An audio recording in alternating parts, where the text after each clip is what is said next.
Morning student BEd first year language across the curriculum reflecting text. इसके अंदर जो आपका टॉपिक चल रहा था वो चल रहा था बच्चों में लेखन कौशल का विकास। ठीक है, बेसिकली लेखन जो आपका टॉपिक था उसके अंदर अब मैं आपको बता रही हूँ, कल मैंने आपको ये पढ़ाया था कि हम एक तरह से लेखन की योजना किस प्रकार बनाते हैं कि बच्चे जब लिखते हैं बच्चों तो लिखने की योजना भी बनाई जाती है। तो कुछ जने इसे सही मानते हैं, कुछ जने बोलते हैं आवश्यकता नहीं है लिखने की।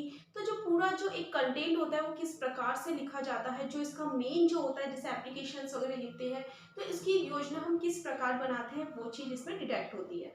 अब बात आती है कि बच्चों में लेखन कौशल का विकास। आपको पता है कि पढ़ने में आपने बहुत सी चीजें देखी सुनी समझाया था। तो अब आता है लिखने की बात। तो आप देखते हो कि यहाँ पे बात आती है कि बच्चे स्पष्ट रूप से लिखे। ठीक है, बच्चों मतलब एक तरह से उनकी लिखने की गति में फ्लुएंट हो। ठीक है, और ये माना जाता है कि बच्चे सुंदर स्पष्ट रूप से लिखे और उनके लिखने की गति बहुत अच्छी हो, तीव्र हो। इसके लिए हमें क्या क्या अभ्यास करने चाहिए वो मैं आपको बता रही हूँ। तो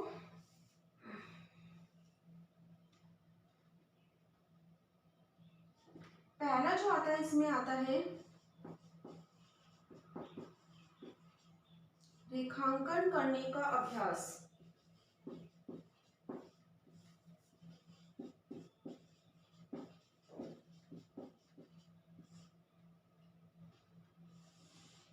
अब इसमें आता है कि लेखांकन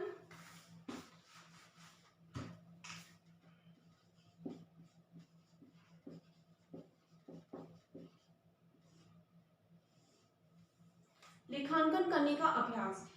इसमें यह आता है कि वास्तविक रूप से लिखने से पूर्व सबसे पहले बच्चों को एक तरह से रेखाएं बनाना सिखाया जाना चाहिए।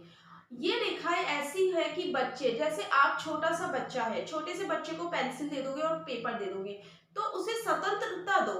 मतलब उसको ये मत करो कि आपको स्टैंडिंग लाइन या स्लीपिंग लाइन ही बनानी है, बल्कि उसे एक स्वतंत्रता दो कि उसे जो करना है जिस तरह करना है वो उसी तरह करे।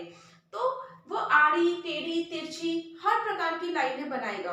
तो इससे क्या होगा, उसकी मांसपेशियां क्या होगी, सुदृढ़ बनेगी, दृढ़ बनेगी। और उसके धीरे धीरे लिखने के आकारों में मतलब एक तरह से जब वो जैसे फर्स्ट टाइम वो जैसे स्टैंडिंग लाइन बना रहा है, कुछ भी लाइन बना रहा है तो उसको प्रॉब्लम्स क्रिएट होगी। धीरे धीरे ये देखा जाएगा कि उसकी मांसपेशियां मतलब जो उसके हाथों की जो एक्सरसाइज हो रही है वो एक तरह से पेंसिल पकड़ना सीख जाएगा और उस चीज को मतलब डिनोट मतलब एक तरह से लिखना सीख जाएगा। लिखना मतलब होता है कि आकृतियों को बनाना एक तरह से वो सीखेगा, थोड़ा थोड़ा थोड़ा थोड़ा मतलब लाइनें होगी।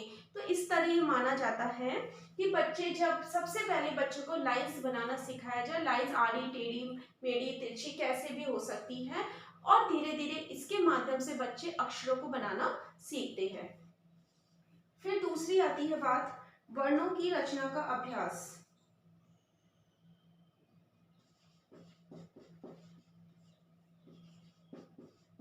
वर्णों की रचना का अभ्यास।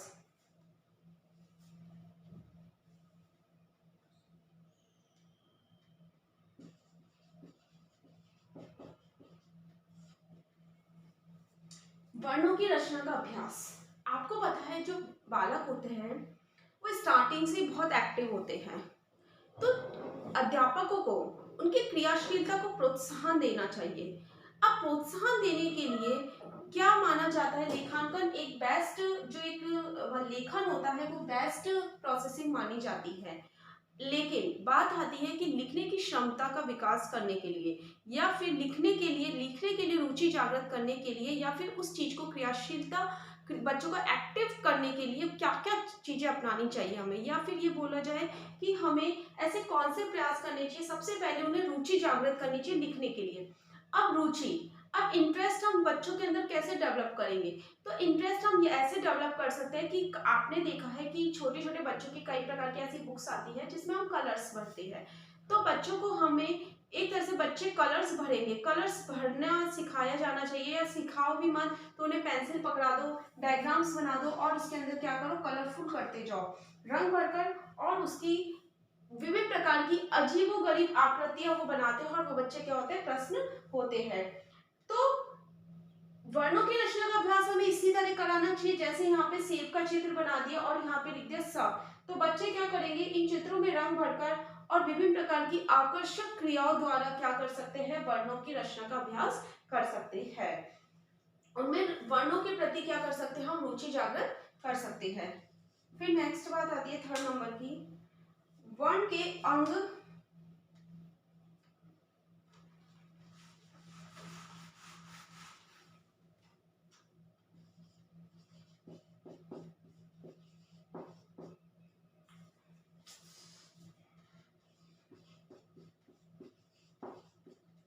वर्ण के अंग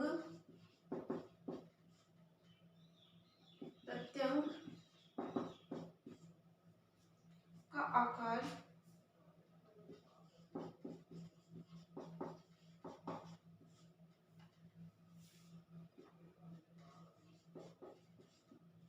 मोड़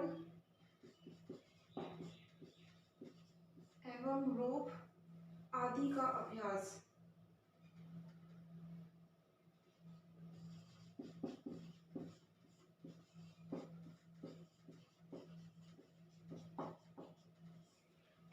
वर्ण के अंग प्रत्यंग आकार मोड़ रूप आदि का अभ्यास, यह अभ्यास किस प्रकार कर सकते हैं, तो हम सबसे पहले बच्चों को वर्णों के अभ्यास के बाद तिरछी लाइनें जैसे ए आ ई ई ये इस तरह वर्णों का हमने अभ्यास कराया। उसके बाद हमने उसको लाइंस बनाना सिखाया। स्टार्टिंग में हम उससे सिर्फ पेंसिल पकड़ना सिखा रहे थे, एक तरह से रेखांकन के लाइनों के माध्यम से। अब इसके अंदर पर्टिकुलरली उसको लाइन बताएगी कि आड़ी लाइन होती है, तिरछी लाइन होती है, ये इस तरह की लाइन होती है। जैसे देखो मैं बताती हूँ, आड़ी तिरछी खड़ी स्योक से बनी आकृति का अभ्यास देना चाहिए। जैसे उदाहरण है, पहला नंबर का ये लाइन है, तो बच्चों को इस तरह लाइन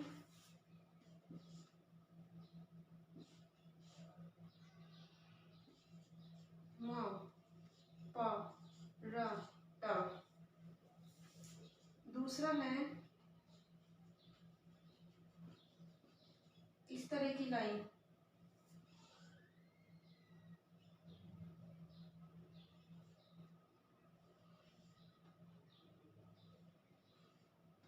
बच्चे ऐसे सर्किल बनाएंगे तो बच्चे ठ बनाना सीखेंगे, द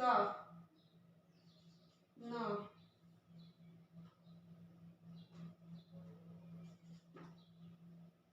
तीसरी जो है वो ये है,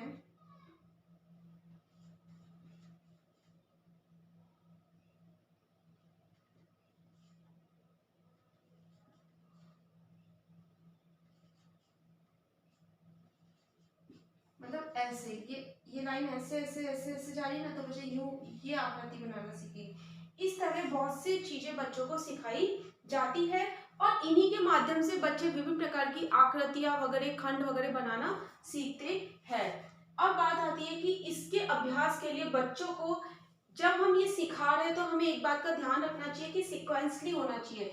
जरूरी नहीं है कि वर्णों का जो क्रम हो वो निश्चित हो, वर्णों का क्रम निश्चित हो ये जरूरी नहीं है, लेकिन जो वर्ण सिखाए जाने चाहिए वो एक तरह से क्या होनी चाहिए, क्रमबद्धता होनी चाहिए। क्रमबद्धता इन द सेंस, जैसे हम ये आकृति तो इसमें ये, अब का अपन नहीं सिखा सकते क्योंकि का में ये वाला आ जाएगा, का में ये वाला आ जाएगा, ये सिखा के हम बच्चों को ये बता सकते हैं।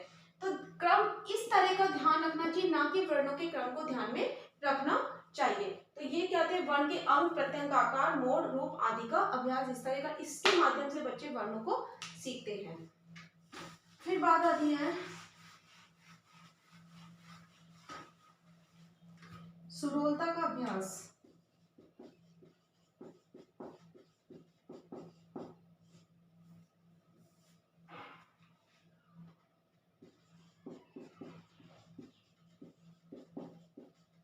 अब इसमें आता है कि जब हम बच्चों को लिखना सिखा रहे तो ये जरूरी है कि बच्चे फटाफट लिखे, जल्दी लिखे।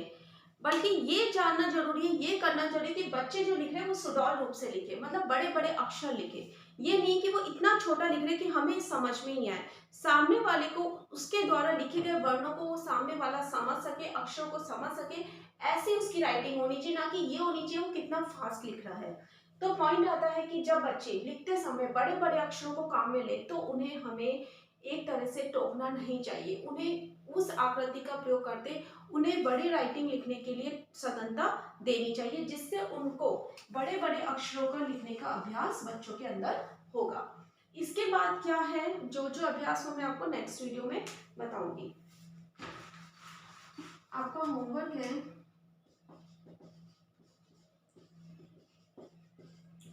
स्पष्ट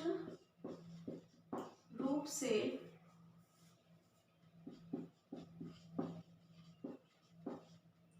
लिखने के लिए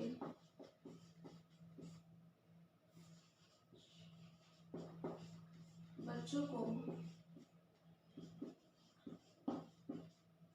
किस प्रकार अभ्यास कराना चाहिए। स्पष्ट रूप से लिखने के लिए बच्चों को किस प्रकार अभ्यास कराना चाहिए। घर पे रहिए, सुरक्षित रहिए। Thank you.